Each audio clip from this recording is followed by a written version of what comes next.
The courtroom turned into a stage, and Amara into a symbol, though she hadn't asked for it. What began as humiliation would soon transform into something far greater, but in seconds, that illusion shattered. A single slap, delivered by the very people sworn to protect the law, would send shockwaves through her life. It wasn't just the sting on her skin, it was the message behind it. One as old as the nation itself. She was never supposed to be the center of attention that day. In a courthouse where silence carried more weight than truth, where every echo of footsteps seemed to whisper power, Amara walked in believing she was just another face in the system. What happens when justice itself is on trial? Stay with me, because what you are about to hear will make you question everything you thought you knew about fairness, power, and the human spirit. Before we dive into this suspenseful story, drop a comment with your city so we can see how far it reaches. And if you enjoy the video, don't forget to subscribe my channel. Amara was a young woman in her late 20s, bright-eyed, ambitious, and deeply rooted in her community. She worked as a paralegal, often staying late to help families who couldn't afford expensive lawyers. To many, she was more than a professional. She was a voice of guidance, a steady presence in a neighborhood often silenced by the world outside. Her mornings began with the sound of old gospel songs drifting from her mother's kitchen. Her evenings ended with her sitting by her window, jotting down notes for the cases she dreamed of arguing one day in court. She believed in justice, not the kind written in books, but the kind lived in the streets, felt in the hearts of ordinary people. That morning had been like any other. The courthouse steps felt familiar under her shoes. She adjusted the stack of papers in her arms, nodding politely to the guard at the entrance, a man she had passed dozens of times before. Inside, the marble walls seemed cold but comforting, a place where order supposedly reigned. She didn't know that by the end of the day, that same marble would feel like a cage closing in on her. She had walked those halls countless times, but this time was different. The atmosphere seemed heavier, as if the air itself knew what was about to unfold. There were whispers in the courtroom, unfamiliar faces glancing her way, the shuffle of uniforms, the sharp click of boots on polished floors. Amara kept her head down, unaware that the routine she trusted so much was about to betray her. She didn't notice the way one officer's gaze lingered too long, or how another's smirk carried a threat unspoken. She was focused, steady, her mind on the paperwork before her. But just beneath the surface, tension simmered. And as the judge entered and the proceedings began, she had no idea that she wasn't just part of the day's docket. She was the story. She was the target. She was about to face something no book or dream had prepared her for. The tension in the courtroom began like a whisper, almost invisible, until it swelled into something undeniable. Amara stood firm, her papers in hand, when the first accusation came. Not in words, but in looks. A mistake in procedure was claimed, though she had followed every rule. Voices rose, authority flexed itself in the form of uniforms that loomed closer. She tried to explain, to steady her voice, but explanations were not what they wanted. They wanted submission.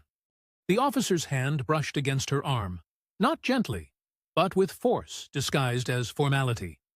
She pulled back slightly, a reflex born not of defiance, but of dignity. That was all it took. The murmurs grew louder, footsteps shifted, and suddenly, the room no longer felt like a hall of justice, but a trap closing in. One officer shoved a chair aside, the screech echoing like a warning bell. Another barked something under his breath, low enough to sound like authority, but sharp enough to sting. Amara's heart pounded. She knew this wasn't about a misplaced paper or courtroom etiquette. This was about her presence, her skin, her audacity to stand tall in a place where she was expected to shrink. One officer shoved a chair aside, the screech echoing like a warning bell. Another barked something under his breath, low enough to sound like authority, but sharp enough to sting. Amara's heart pounded. She knew this wasn't about a misplaced paper or courtroom etiquette. This was about her presence, her skin, her audacity to stand tall in a place where she was expected to shrink. Then came the blow. Quick, sharp, and humiliating. The slap cracked through the room, silencing every whisper, freezing every eye in place. The sting spread across her face, but the deeper pain settled in her chest. She had been struck not just as a woman, but as a symbol, a reminder of where power believed she belonged. Gasps filled the courtroom. Phones rose discreetly, capturing fragments of the moment. But no hand intervened. She stumbled, but did not fall. Her knees wavered, but her back remained straight. The officers loomed over her, their uniforms a wall of intimidation. The judge's gavel slammed down, not in her defense, but to restore the order that her very existence had broken. Amara's breath came shallow, her vision blurring, not from tears, but from the realization that this was no longer about her. It was bigger, darker, heavier, and as she stood there, cheek burning, heart racing, she felt the weight of history pressing down. Every story of injustice she had read, every headline of lives cut short, every whisper from elders who had warned her, all of it collapsed into this single moment. This was not just humiliation, it was the unveiling of truth.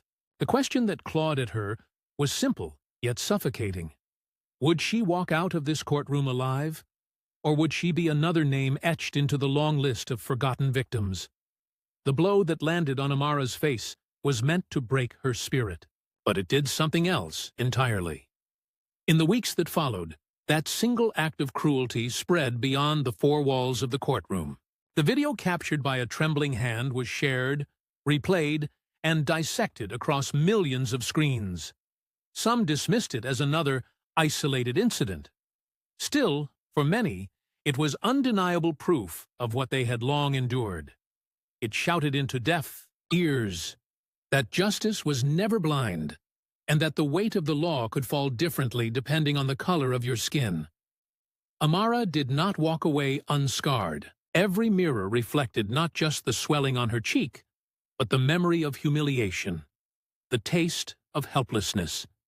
Yet behind her, pain grew something she never expected. A movement. Strangers reached out. Communities gathered. Her name, once spoken only by family and neighbors, now echoed in chants at rallies and appeared on banners carried through streets where thousands marched demanding change. She had not chosen this role, but it had chosen her. The officers who struck her faced hearings and investigations, but the deeper wound was not so easily addressed. It was not about two men in uniform. It was about the system that had trained them, shielded them, and given them the confidence to raise their hand against a black woman in the heart of a courthouse, under the gaze of a judge. That was the truth Amara could not unsee, and neither could the world. For Amara, the courtroom would never again be just a building of marble and wood. It had become a symbol of how fragile dignity could be, and how powerful resistance was when one person refused to bow. She carried the memory not as a burden, but as a weapon, her voice sharpened by pain, her story a mirror held up to a nation that preferred to look away. Because in the end, this was never just about Amara. It was about every person who has been silenced, every woman who has been told to sit down, every community crushed under the weight of authority and stripped of its humanity. It was about a question that hangs over every courtroom, every street corner, every flashing siren. When will justice truly mean justice for all? And as her story spread, it demanded something from everyone who heard it. To look harder, to listen deeper, to refuse the comfort of silence.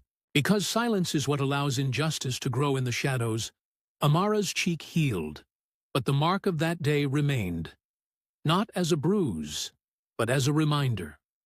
A reminder that courage in the face of cruelty is never wasted. A reminder that even in the darkest moments, the act of standing tall can ignite a fire no hand can slap away. So I leave you with this. How many more Amaras will it take? How many more stories must be told, recorded, and replayed before the world not only listens,